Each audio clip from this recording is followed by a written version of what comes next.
This conference will now be recorded.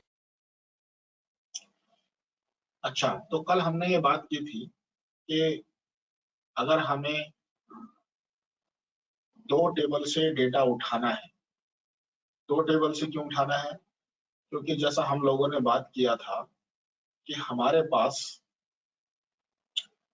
जो database है, हम किस डेटाबेस में काम कर रहे हैं? RDBMS, relational database management system.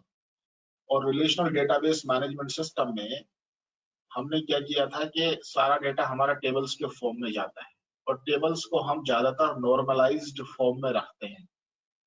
अच्छा, नॉर्मलाइज्ड फॉर्म में क्यों रखते हैं? सो दैट के इंफॉर्मेशन हमारे रिपीट ना हो, इंफॉर्मेशन हमारे रिपीट ना हो। रिपीट होने से क्या प्रॉब्लम होती है? रिपीट होने का मतलब ये होता है कि आपको आपको फिर वो इंफॉर्मेशन उतनी जगह अपडेट करना पड़ेगा या उतनी जगह से हटाना पड़ेगा, तब तो ठीक है। और लेकिन अगर एक ही जगह आपकी इंफॉर्मेशन मेंटेन है तो फिर क्या होगा? वो सारे डॉक्यूमेंट्स में सब जगह एक जैसी वैल्यू दिखाई देगी, है ही स्टोरेज जगह, राइट? ओके, एनीवे, तो कहने का मतलब ये है कि जब हमें दो टेबल से डेटा उठाना हो तो फ्रॉम क्लोज के अंदर दोनों टेबल्स को यूज करते हैं। फ्रॉम क्लोज के अंदर दोनों टेबल्स को यूज करते हैं, राइट? तो जैसे अगर हम बात करें, अगर मेरे पास ये दो टेबल है, कौन कौन सी? एक ऑर्डर टेबल है और एक ऑर्डर डिटेल है। एक ऑर्डर टेबल है और एक ऑर्डर डिटेल है, राइट? तो ऑर्डर टेबल है और ऑर्डर डिटेल टेबल है। तो अगर मैं ये कर दूं, क्या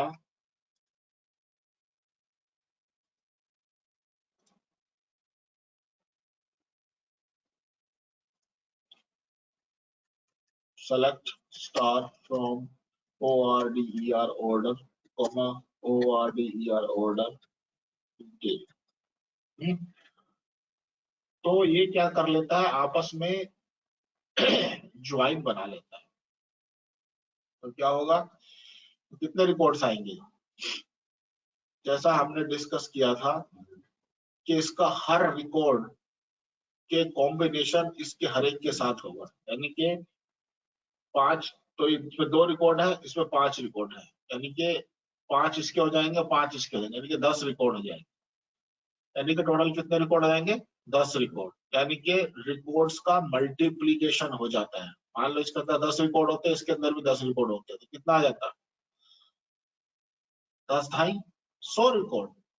मान लो इसके अंदर 4 है, इसके अंदर 5 है, 4 पंजे 20 रिकॉर्ड। सिंपल है ना यार? इसका हर रिकॉर्ड की मैपिंग इसके साथ कर देता है, इसको बोलते हैं कार्टेशियन। ठीक है? और कॉलम्स कितने हो जाएंगे? कॉलम्स इसके ऐड हो जाएंगे। भाई इसके कितने कॉलम है? 1 2 3 4, 4 कॉलम इसके, 1 2 3 4 5, 5 इसका, 4 5 9। यानी कि जो डेटाबेस अपने अंदर आउटपुट बना के रख लेगा 2 into 5, और कॉलम हो जाएंगे 9। इसके कॉलम इसके टेबल से रिप्रेजेंट होंगे, इसके कॉलम इसके टेबल से रिप्रेजेंट होंगे, राइट? सिंपल। तो देखते हैं इधर क्या है हमारे पास, जो ये है, ठीक है? अब जैसे कस्टमर मैक्सिको है, अगर मैं इसमें इसके साथ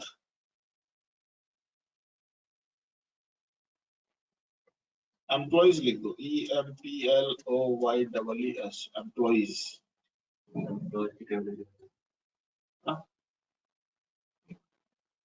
तो देखो कितने सारे रिकॉर्ड आ गए। 910, 910 रिकॉर्ड्स आ गए इसके।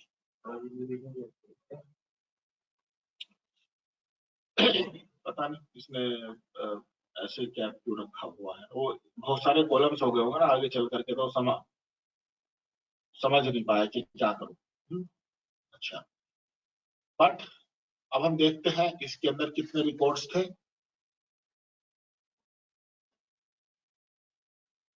91। और एम्प्लॉइज के अंदर कितना है? EMPLOYEES, employees.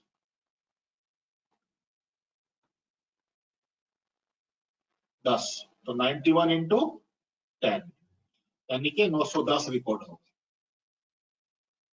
ठीक है, 910 रिकॉर्ड हो गए। अब अगर मुझे या जैसे हम प्रोडक्ट की टेबल देखते हैं, कितने रिकॉर्ड है? 77। और मुझे क्या चाहिए कि भाई प्रोडक्ट का नाम और सप्लायर का नाम, इस प्रोडक्ट का कौन सप्लायर है ना, किस प्रोडक्ट का कौन सप्लायर है, ये मेरे को डेटा निकालना है, राइट। क्योंकि 1 2 तो समझ में नहीं आ रहा ना, आपके मालिक ने आपको बोला कि भाई ये डेटाबेस पड़ा हुआ है, किस प्रोडक्ट का कौन सप्लायर है ये मुझे देख करके बताओ। तो सप्लायर कौन सी टेबल के अंदर है? सप्लायर्स के अंदर। तो ऑब्वियसली आप ज्वाइन लगा लोगे, SUPPLIER, सप्लायर, सप्लायर्स। क्या हो गया, गलत हो गया स्पेलिंग? नहीं, ठीक तो है। हाँ, वो टाइम लग गया उसको लाने में, क्योंकि देखो कितने सारे रिकॉर्ड हो गए, 2233। क्यों हो गए? क्योंकि बहुत सारे प्रोडक्ट थे आपके।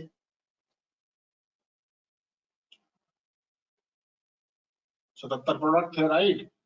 और सप्लायर्स कितने थे? SUPPLIERS, 29, है ना। तो 77 इंटू 29 कितना आ गया? 2233, राइट।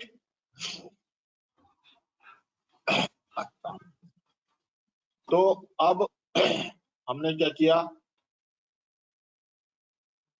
प्रोडक्ट, प्रोडक्ट्स,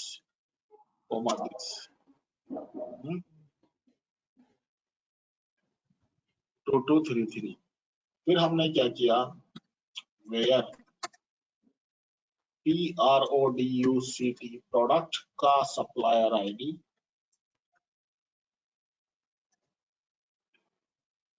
मैच करता है सप्लायर के सप्लायर आईडी से।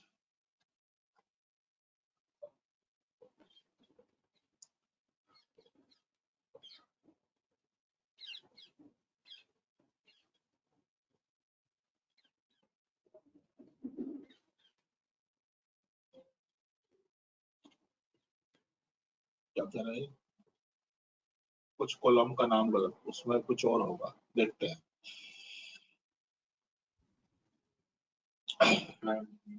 सप्लायर आईडी, ओके, ये तो क्या था, सप्लायर आईडी।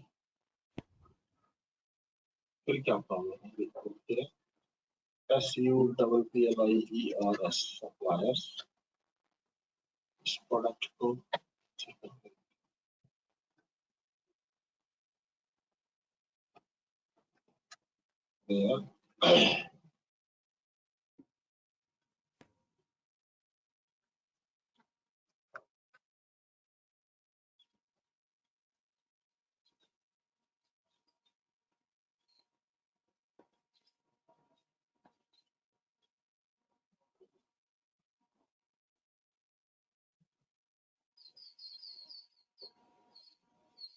ठीक है।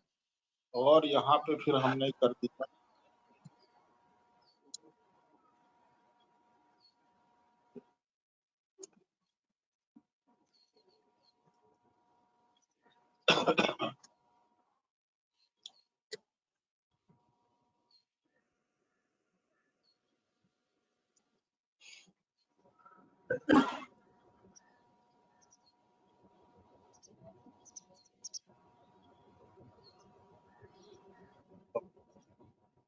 ये बहुत पंगा है कि इसमें ना जो सेलेक्टेड है इसको वही रन करना चाहिए था।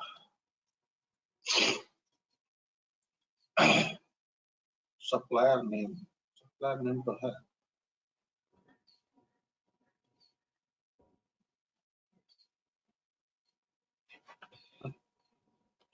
तो प्रोडक्ट में प्रोडक्ट्स एस हो रहेगा सिलेक्ट के बाद। और बहुत बढ़िया। इसका मतलब यह है कि कौन बोला था ये, क्या आप? सर मैं हेमंत। हाँ हाँ, इसका मतलब आप ध्यान से देख रहे हो, है ना। अच्छा, तो ये देखो, हमारे पास प्रोडक्ट का नाम और सप्लायर का नाम यहाँ पे आ गया लिस्ट। इस चीज को बोलते हैं इक्वी ज्वाइन। क्या बोलते हैं? Equi join. ओके, अच्छा इसने क्या किया हुआ है? इसने क्या किया हुआ है? अब इसके ज्वाइंस, अच्छा एक और तरीका होता है इसको लिखने का, मतलब इसके हिसाब से जो ज्वाइंस हैं, कौन कौन से ज्वाइन है? Inner join, left join, right join, full join, self join. हाँ, अच्छा तो बेसिकली इसको याद कैसे रखते हैं?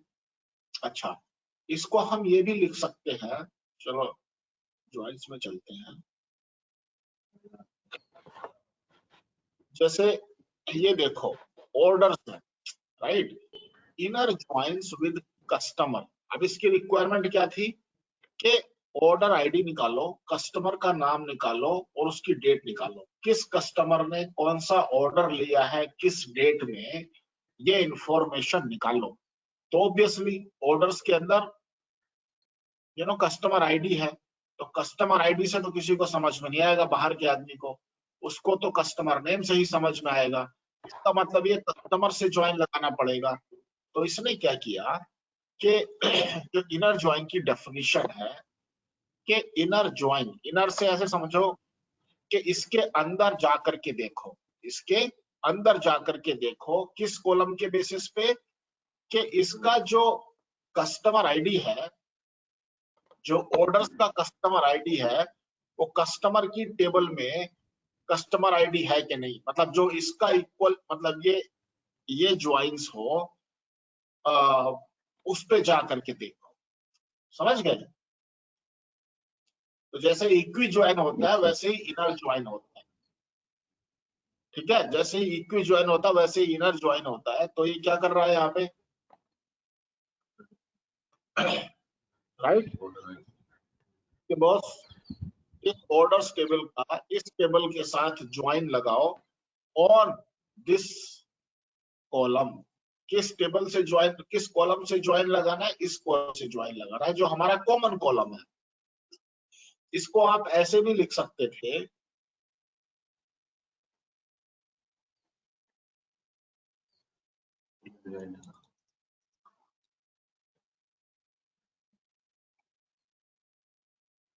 क्या वही काउंट आएगा।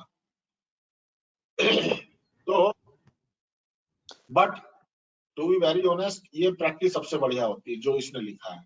ठीक है, from this inner join with this table on, मतलब ऑन के बाद कंडीशन आती है, ऐसे याद रखते हैं। इनर ज्वाइन लिखने के बाद लिखते हैं टेबल का नाम, on which column, on this column, ऐसे करके आ जाता है। ठीक, लेकिन वही रिकॉर्ड आएंगे जो रिकॉर्ड इसमें इनर मैच ज्वाइन कर। के बाद हमें वो टेबल करनी है जो हमें ज्वाइन करनी है। करेक्ट, फ्रॉम में पहली टेबल तो हमारी ऑर्डर हो गई, ऑर्डर्स। करेक्ट, और ज्वाइन जोन सी करनी है वो कस्टमर्स है। राइट, ठीक है। अच्छा और देखते हैं, ये इनर ज्वाइन हो गया। अच्छा, इसने अच्छे से समझाया है कि जो डायग्राम्स थे, कहाँ पे है वो, ज्वाइंस में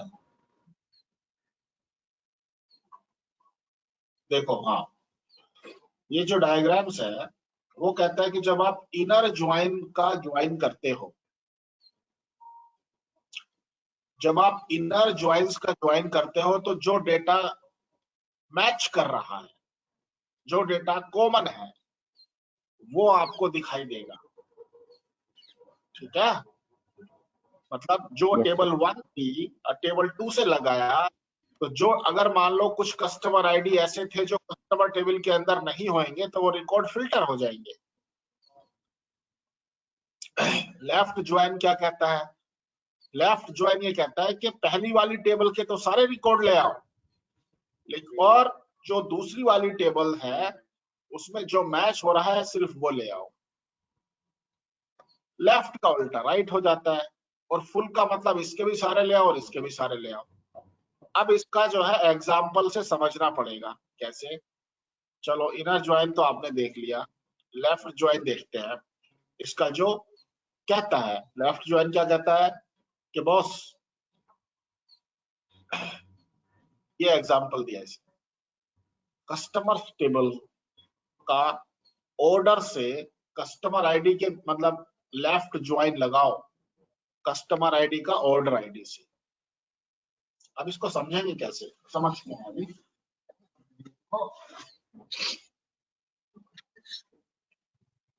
समझने के लिए कंट्रोल सी करके इसको पहले आप अलग रख लो, कंट्रोल ए कंट्रोल बी। यहाँ चलते हैं। अभी क्या डेटा आ रहा है आपका, 213 रिकॉर्ड है, 213 रिकॉर्ड्स। अब हम देखते हैं कि कस्टमर के अंदर कितने रिकॉर्ड्स हैं और ऑर्डर्स के अंदर कितने रिकॉर्ड्स हैं।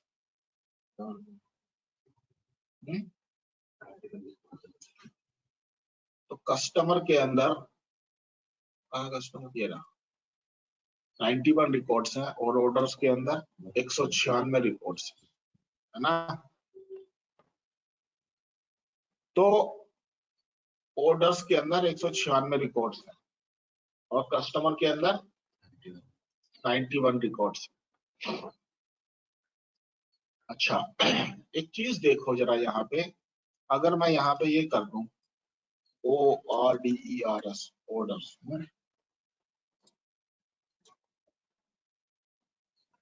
where CUSTOR customer underscore ID not customer ID not in select customer ID from CUSTOR customer। ये अभी आप आगे चल के पढ़ोगे, इसको बोलते हैं सब क्वेरी। कस्टमर से सबके पीछे ऐश लगा है बिल्डिंग में ना। तो मतलब ऑर्डर्स टेबल्स के अंदर सारे कस्टमर्स इसके अंदर एग्जिस्ट करते हैं, 96 आएगा। तो इसका मतलब इसका जो रिकॉर्ड है वो 196 आना चाहिए। मतलब ऑर्डर्स टेबल के अंदर सारे कस्टमर्स हैं, मतलब बेसिकली है ना। नोट इन कर दूंगा तो स्क्वेरी का मतलब ये है कि इस टेबल में से वो सारे कस्टमर्स उठाओ, सॉरी वो सारे ऑर्डर्स उठाओ जिनका कस्टमर आईडी कस्टमर टेबल के अंदर ना हो, कस्टमर टेबल के अंदर ना हो।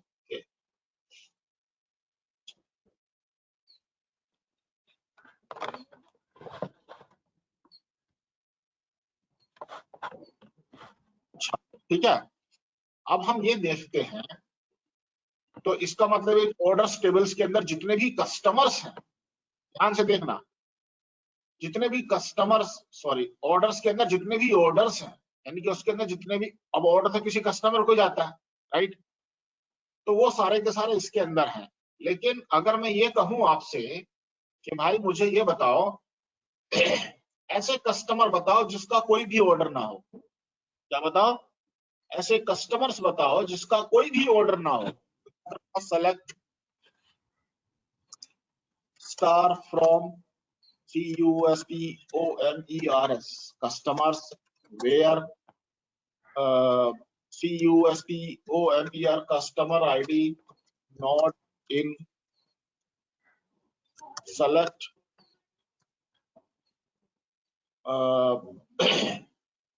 select CUSTOMER customer ID from ORDERS। इसका क्या मतलब है भाई लोगों, इसका ये मतलब है कि भाई साहब आप जो है इस टेबल के सारे कस्टमर्स उठा लो, क्या कर लो, सारे कस्टमर्स उठा लो, इस टेबल के सारे कस्टमर उठा लो, इस टेबल के सारे कस्टमर उठा लो, है ना, जो इस कंडीशन को ट्रू करते हो। इस कंडीशन का मतलब क्या है कि इसका जो कस्टमर आईडी है वो इससे जो आउटपुट आता है उसमें ना हो। मतलब ऐसे कस्टमर जिन्होंने आज तक एक भी ऑर्डर बुक नहीं किया। अगर एक भी ऑर्डर बुक करते तो क्या होता, ऑर्डर टेबल्स के अंदर उसका डेटा होता, राइट। अगर वो एक भी ऑर्डर बुक करते तो उसके अंदर डेटा होता। देखते हैं ऐसे कोई कस्टमर है क्या? 17 कस्टमर है भाई ऐसे, है ना। ऐसे 17 कस्टमर्स हैं, ऐसे 17 कस्टमर्स हैं। अच्छा, अब मैं आपसे एक और क्वेश्चन पूछता हूं, और वो क्वेश्चन ये है कि भाई मुझे हर कस्टमर के कितने ऑर्डर्स हैं? पूछा मैंने, हर कस्टमर के कितने ऑर्डर हैं, जरा मुझे बताओ। आप क्या करोगे? Customers orders where CUSTOR customer ID equal to customer का कस्टमर आईडी डॉट ऑर्डर्स का order ID, sorry customer ID. मतलब हमें ऐसे रिकॉर्ड्स उठा के दिखाओ, हमें ऐसे रिकॉर्ड उठा करके दिखाओ जिनका कस्टमर आईडी इसके कस्टमर आईडी से मैच करता हो।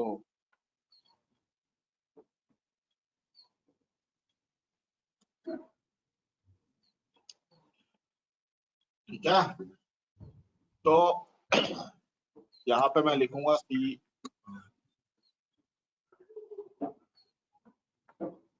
इस डॉट CUSTOR कस्टमर नेम होगा काउंट स्टार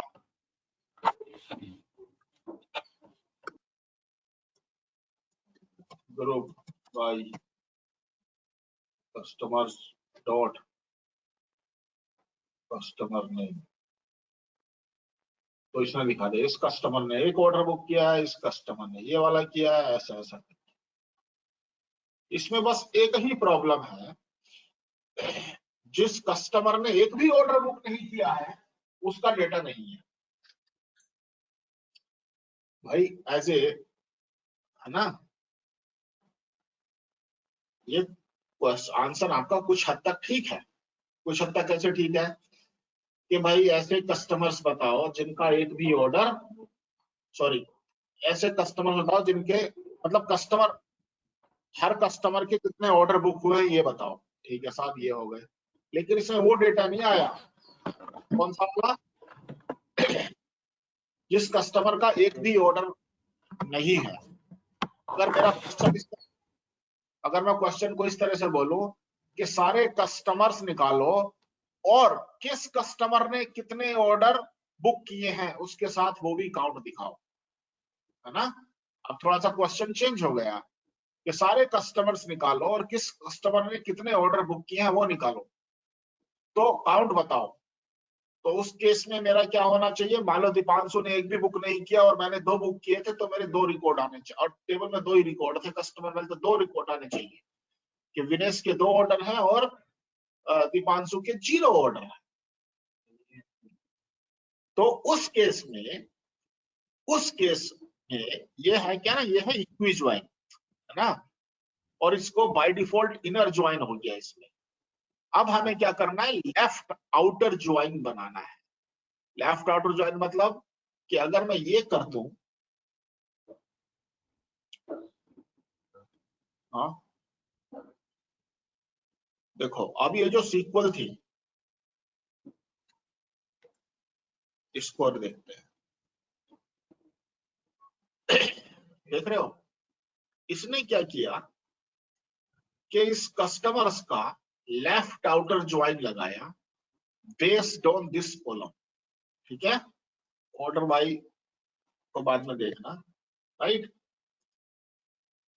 तो इससे क्या हो रहा है, देख रहे हो, कस्टमर आईडी, इसने क्या किया है कि कस्टमर्स के सारा डेटा उठा लो।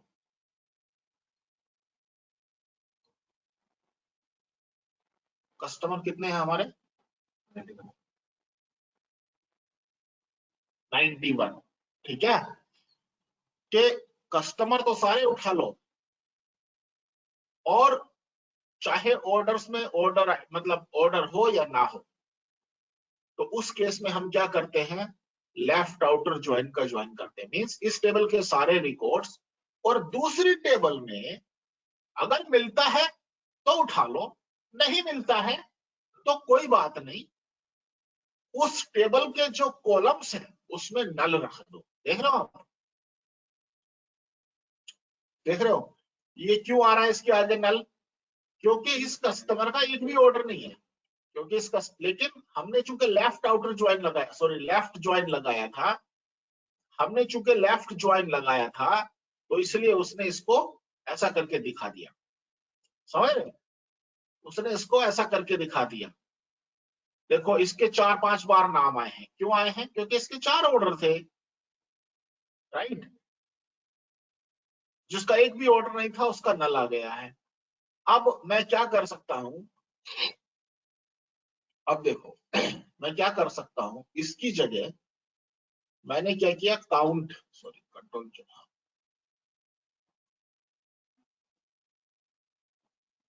मैंने लिख दिया COUNT काउंट। अब ध्यान से देखना, अल्फ्रेड्स फुटर किसके, ये जो बंदा है इसका एक भी ऑर्डर नहीं है, इसलिए यहाँ पे नल आ रहा है। क्या आ रहा है, नल आ रहा है। काउंट स्टार, इसको एलियासिंग कर दी CNT से, ग्रुप बाई,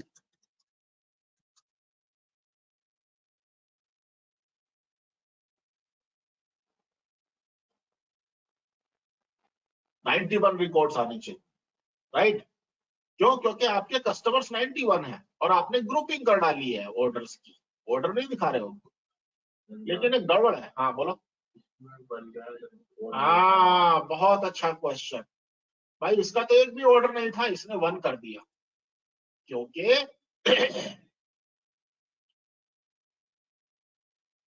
हमने क्या किया, ये काउंट क्या करता है, काउंट स्टार क्या करता है, ये रिकॉर्ड को काउंट करता है। क्या करता है, रिकॉर्ड को काउंट करता है। क्या करता है, रिकॉर्ड को, पूरी लाइन को काउंट करता है।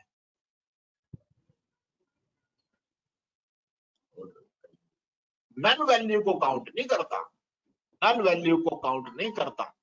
तो स्टार बोले तो पूरी लाइन को चेक करता है, और जब आप कॉलम का नाम डाल देते हो तो उस कॉलम के बेसिस पे लेता है, और नल को, जैसे अगर मेरे पास ये है 1 2 3, मान लो ये है, जैसे ये डेटा है, अगर मैं इस पे काउंट स्टार लगाऊंगा तो कितने रिकॉर्ड आएंगे, बोलो यार, 3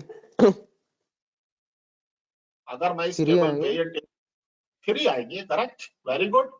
और अगर मैं सेलेक्ट काउंट के मतलब जो ब्रैकेट के बीच में एक्सपायरी डेट लिख दूंगा तो कितने रिकॉर्ड आएंगे, 0 जीरो रिकॉर्ड आएगा, राइट। और अगर यहाँ पे एक्सपायरी डेट 1 2 डेट, जस्ट मैंने एग्जांपल के लिए लिखा है ना, तो इसमें अगर मैं काउंट स्टार लिख दूंगा तो कितने रिकॉर्ड आएंगे, 2 2 आएंगे, क्योंकि वो नल को काउंट नहीं करता, इसीलिए इसीलिए और वो स्टार का मतलब होता है पूरी रिकॉर्ड, और किसी कॉलम का नाम अगर आपने दे दिया तो ऐसा करके आ जाता है। एक चीज और होती है इसमें, काउंट 1 आपने किया, ले लिया, काउंट 2 आपने किया, अच्छा, तो ये काउंट 1 या 2 इज इक्वल टू स्टार, ठीक है, आपने इसको वो कर दिया, क्या बोलते हैं, कांस्टेंट बना दिया, तो इसलिए आपको क्या करना पड़ेगा, यहाँ पे ऑर्डर आईडी देना पड़ेगा, ठीक है। तो ऐसा करके आपको पता चल गया कि किस कस्टमर के कितने रिकॉर्ड हैं, जिस कस्टमर का 0 रिकॉर्ड है वो भी, यानी कि इस टेबल का पूरा डेटा चाहिए था, इस टेबल में हो तो ले आओ, नहीं है तो कोई बात नहीं। लेकिन इसका यह मतलब नहीं है कि मान लो ऑर्डर्स के अंदर कुछ ऐसे कस्टमर पड़े हैं जो कस्टमर टेबल के अंदर नहीं है। समझो क्वेश्चन को। अगर ऐसा होता कि कुछ ऑर्डर्स के रिकॉर्ड्स ऐसे थे जिसमें जो कस्टमर आईडी था वो कस्टमर आईडी इस कस्टमर टेबल के अंदर नहीं था, तो क्या वो रिकॉर्ड इसमें आते? समझो ध्यान से। वो इसमें क्या किया है, लेफ्ट रिप्रेजेंट क्या कहता है, अगर आप ये वो देखते हो तो कहा गया वो उसका, हाँ ये है लेफ्ट। वो ये कहता है कि इसके तो सारे रिकॉर्ड्स चाहिए और इस टेबल के वो ही चाहिए जो इसमें मैच करते हैं। तो अगर ऐसा कस्टमर्स होते इसके अंदर, दूसरी टेबल के अंदर, जो इस टेबल में नहीं होते, तो वो रिकॉर्ड फिल्टर हो जाते, वो रिकॉर्ड्स फिल्टर हो जाते। ठीक। अच्छा, लेफ्ट का उल्टा राइट होता है। तो अगर आपको मान लो अभी जैसे मैंने एक बात बोली आपसे कि ऑर्डर्स के सारे ऑर्डर्स चाहिए, ऑर्डर्स के सारे ऑर्डर्स चाहिए, कस्टमर इसमें मैच करता है तो ठीक है, नहीं तो कोई बात, राइट। तो वो राइट ऑर्डर जो होता है, मतलब लेफ्ट को राइट में बड़े इजीली कन्वर्ट किया था, राइट को लेफ्ट में बड़े इजीली कन्वर्ट किया जा सकता है। चलो इसका एग्जांपल देखते हैं।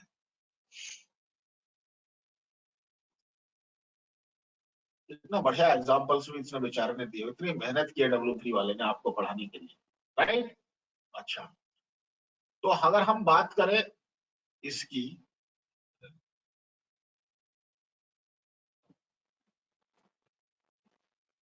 ठीक है, तो ये क्या कह रहा है कि भाई साहब ऑर्डर्स टेबल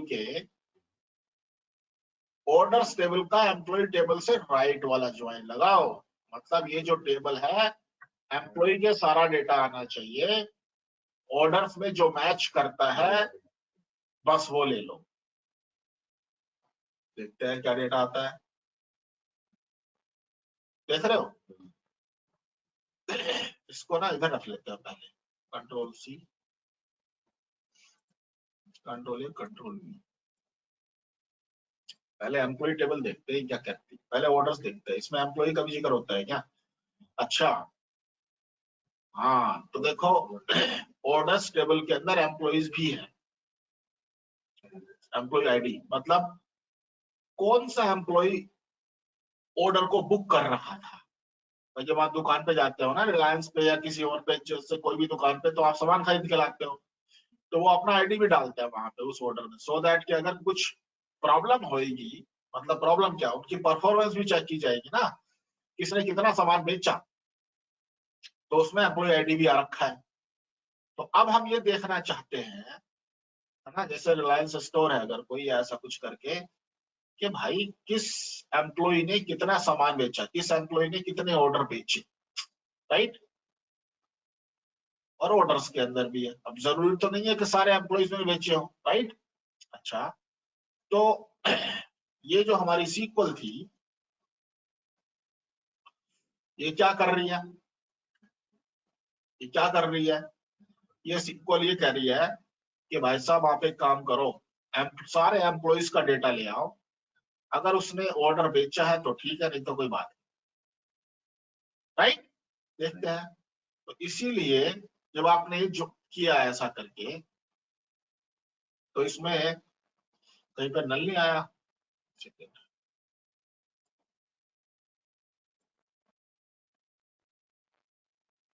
इसमें शॉर्टिंग की विंडो ही देखता हूँ।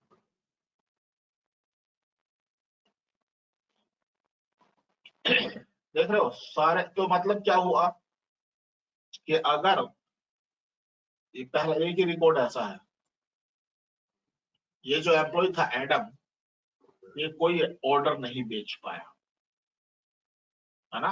एक ही एम्प्लॉय ऐसा था जो कोई ऑर्डर नहीं बेच पाया।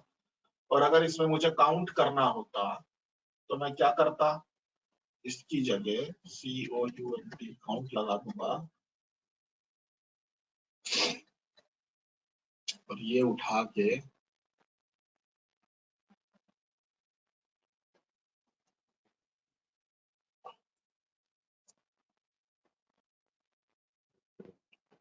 है ना। एडम का 0 है, बाकी सबके रिपोर्ट्स इसने काउंट कर लिए, राइट, सबकी ऑर्डर काउंट कर लिए।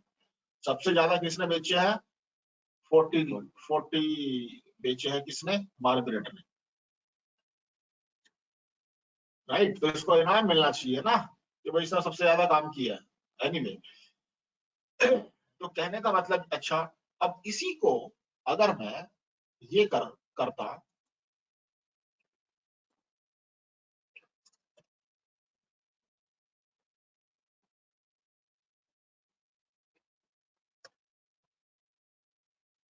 सेम डेटा है, नहीं ना, हाँ सेम डेटा है, लेफ्ट में करेंगे दूसरे तो मैच वाले चाहिए ना, बस ये है।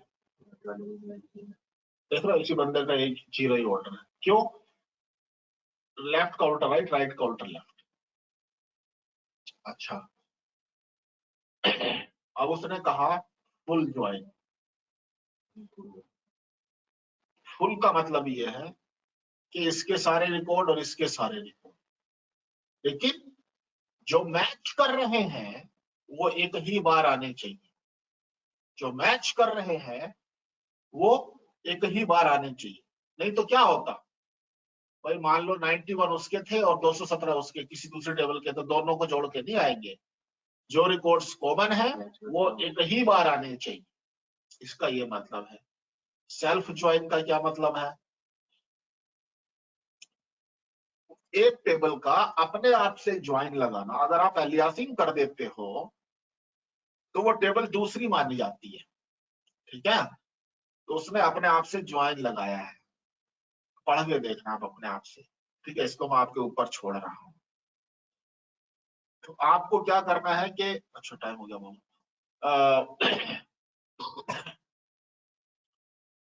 ये ज्वाइंस समझने हैं और इसमें जो एक्सरसाइज दी है वो करनी है, और मैं कुछ क्वेश्चंस बना करके आपको पोस्ट करूंगा, वो क्वेश्चंस आपको सॉल्व करने हैं, ठीक है, ठीक है। चलो यहीं पे बंद करते हैं। किसी का कोई क्वेश्चन? थोड़ा एलियासिस के बारे में बता दो थोड़ा सा। अच्छा, तो देखो एलियासिस क्या होता है, जैसे घर में ना किसी के 2 नाम हो, राइट, और वो दोनों नाम से पुकारा जाए, राइट। तो बेसिकली एक चीज के 2 नाम, या फिर आपने क्या किया कि भाई यहाँ पे आपको बंटी बुलाते हैं और दूसरे गांव में आपको संटी बुलाई, राइट। तो आपने उसकी एलियासिंग कर दी, लेकिन बंटी संटी एक ही है ना। तो उसको जब, अब एलियासिंग करते क्यों है? अब जैसे हम लोग क्या कर रहे थे, ये सीक्वल लिख रहे थे, है ना, dot orders dot employees dot. अगर मैं ऑर्डर्स को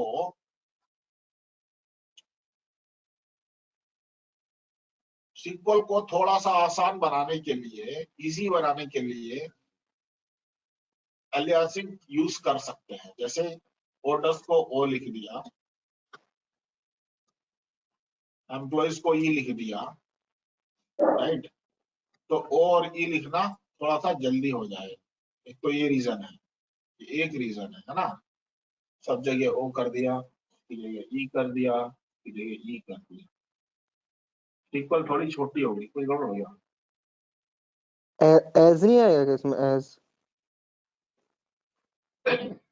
नहीं, अभी पहले ऐड क्या आ रही है,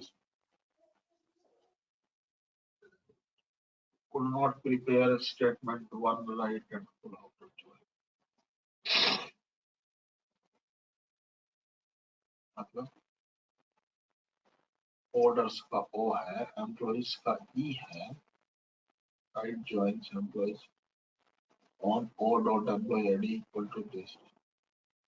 नहीं, एज अगर नहीं भी है तो चल जाना चाहिए, मतलब बाय डिफॉल्ट एज मान करके चलता है वो। could not prepare statement, तो क्या हो गया इसमें? कुछ गड़बड़ है क्या?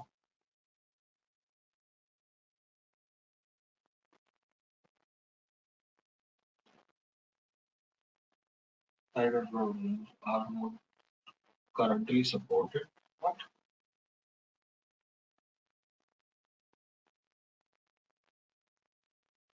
हमने तो यही से टाइप दी थी। इस इक्वल कहाँ की राइट जो इक्वल होती है इसकी।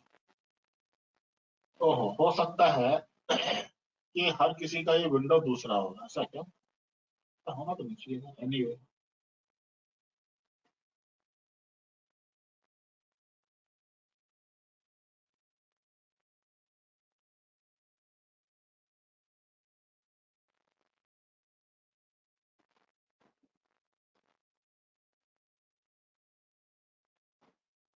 देख रहे हो, तो इससे अच्छा अब आप कह रहे थे एज अगर नहीं लगाओगे तब भी चलेगा, मतलब एज को वो बाय डिफॉल्ट मान के चलता है। ठीक है, जैसे टेबल्स की अलियासिंग कर दी, ऐसी कॉलम की भी कर सकते हैं, इसको एलएसटी नेम भी लिख सकते हैं।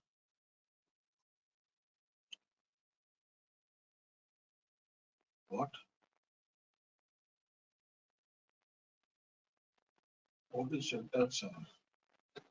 एक्चुअली ये जो डेटाबेस है ना, ये मतलब थोड़ा मजेदार नहीं है, मतलब वो टेम्पोररी टाइप का है।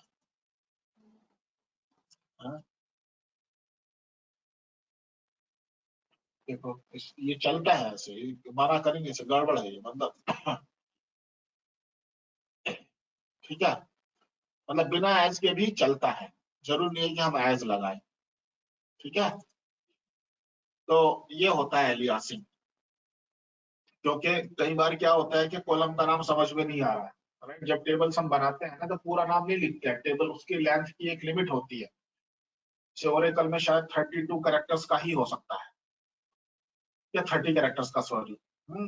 तो उस केस में अगर आपको बाद में एलियासिंग कर सकते हो जब आप आउटपुट लेना चाह रहे हैं। डेटाबेस के अंदर वो चीज एग्जिस्ट नहीं करती है, लेकिन जब वो थ्रो कर रहा है डेटा को डिस्प्ले करने के लिए, तो उसकी जगह वो वाला नाम शो कर देता है, बस। Any other question?